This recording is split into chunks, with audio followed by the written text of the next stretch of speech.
মৰমৰ শিক্ষাৰ্থীসকল, আজি আমি এটা নতুন ক্ৰিয়াকলাপ কৰিম। ক্ৰিয়াকলাপটো কেনেদৰে কৰে তোমালোকে মন দি চোৱা। নিৰ্দেশনাত দিয়া আছে খালী ঠাইত বন্ধনীৰ ভিতৰত থকা কোনটো আখৰ বহিব বহুৱা।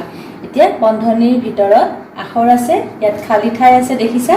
এতিয়া কোনটো আখৰ বহিব সেই আখৰটো আমি বহুৱাব লাগিব। কটো চোৱা, দেখিছা তোমালোকে খালী ঠাই দেখিছা। এই বানানটো হ'ব ধনিয়া। এতিয়া এই বানানটোত দন্ত ন হ'বনে মূৰ্ধন্য ন হ'ব, আমি বহুৱাব লাগে। ধনিয়া বানানটোত কি ন হ'ব? দন্ত্য ন, হয়নে? এতিয়া চোৱা খটো মনীষী, ইয়াত দন্ত খ হ'বনে মূৰ্ধন্য খ হ'ব?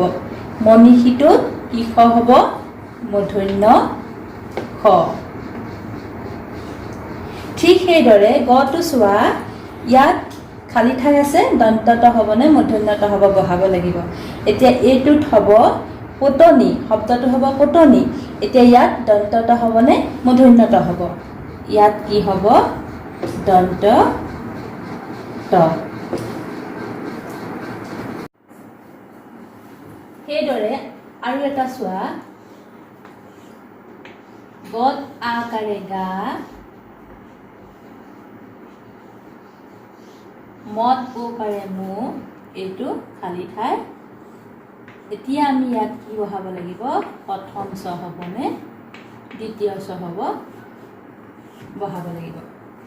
এতিয়া ইয়াত কি চ হ'ব? এইটো হ'ব গামোচা। গামোচাটোত প্ৰথম চ হ'বনে দ্বিতীয় চ হ'ব? কি চ হ'ব? আমি বহাম প্ৰথম চ, এইটো শুদ্ধ হ'ব। ঙটো চোৱা,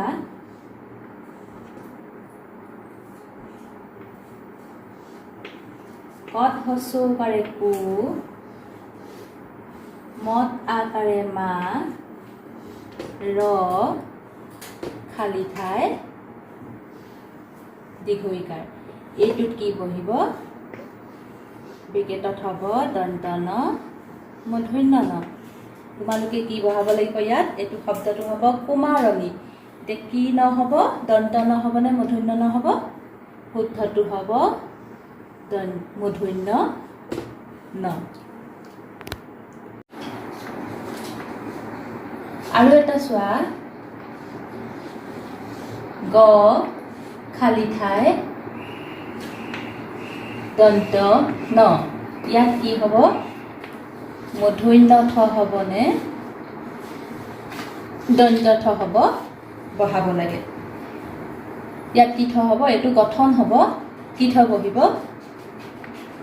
মূৰ্ধন্য ঠ। আৰু এটা চোৱা, খালী ঠাই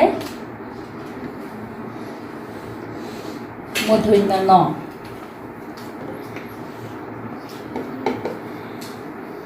হস্ৰ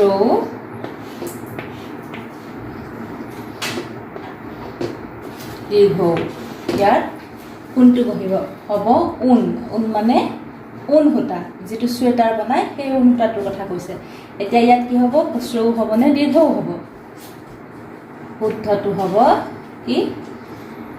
দীৰ্ঘ। তোমালোকে কিতাপত এনেকুৱাবিলাক আছে, দন্ত ন থকা, মূৰ্ধন্য ঠ, দন্ত ঠ, মূৰ্ধন্য ন থকা এনেকুৱাবিলাক বানানবিলাক ভালদৰে পঢ়িবা। শিক্ষাৰ্থীসকল, আগৰ ক্ৰিয়াকলাপটো তোমালোকে দেখিলা। এতিয়া আমি এটা নতুন ক্ৰিয়াকলাপ কৰিম। সেই ক্ৰিয়াকলাপটো কেনেদৰে কৰে তোমালোকে চোৱা। তোমালোকক কিছু বানান দিয়া হ'ব। এতিয়া মই প্ৰথম বানানকেইটা লিখি লওঁ, চোৱা।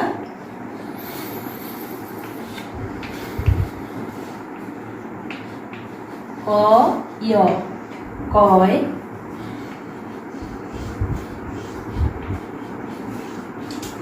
যায়,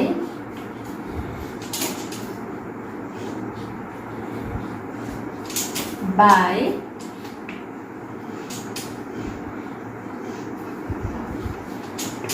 হস্ৰই আই। দেখিছা বানানকেইটা? এতিয়া চোৱা, এই বানানকেইটাৰ শেষৰ আখৰ যিটো অমিল, সেই অমিল আখৰটোত আমি এনেকৈ এটা ঘেৰ চিন দিব লাগে বা বৃত্তৰ মাজত এনেকৈ আমি বৃত্তৰ মাজত সোমাই দিব লাগিব এই অমিল আখৰ থকা বানানটো। এতিয়া তোমালোকে চোৱা, কয় য় আছে, অন্তস্থ জতাকাৰে যা, য় আছে, পত আকাৰে বা, য় আছে, আ হস্ৰই আছে। এতিয়া অমিল আখৰ কোনটো? হস্ৰই, এই বানানটো আমি কি কৰিম? এনেকৈ ঘেৰ চিন দি দিম। হ'ল? এতিয়া খটো চোৱা,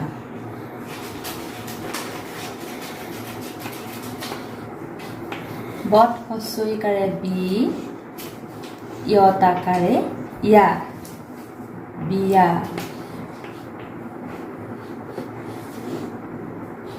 দন্ত ধত হস্ৰইকাৰে ধি, য়ত আকাৰে ইয়া, ধিয়া। হত হস্ৰইকাৰে হি, য়ত আকাৰে ইয়া, হিয়া আৰু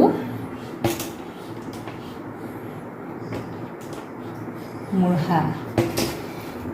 ইয়াত য়ত আকাৰ আছে, ইয়াত য়ত আকাৰ আছে, ইয়াতো য়ত আকাৰ আছে, ইয়াত ধৰে ৰত আকাৰ আছে। এতিয়া এইটো অমিল বানান, এইটোক আমি এনেকৈ ঘেৰ চিন দি দিব লাগিব। আৰু দুটামান তেনেকুৱা চাই লোৱা।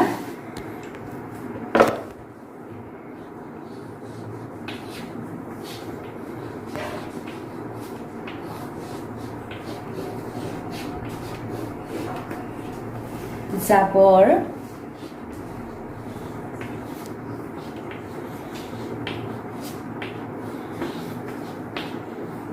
উজনি,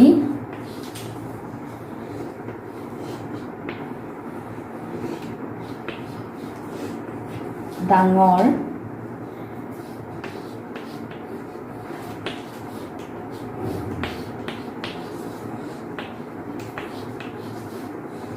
জিকিৰ। এতিয়া এইটো বানানত শেষৰ আখৰটো ৰ, উজনি শেষৰ আখৰটো দন্ত নত হস্ৰইকাৰে নি, ডাঙৰ ৰ, জিকিৰ ৰ।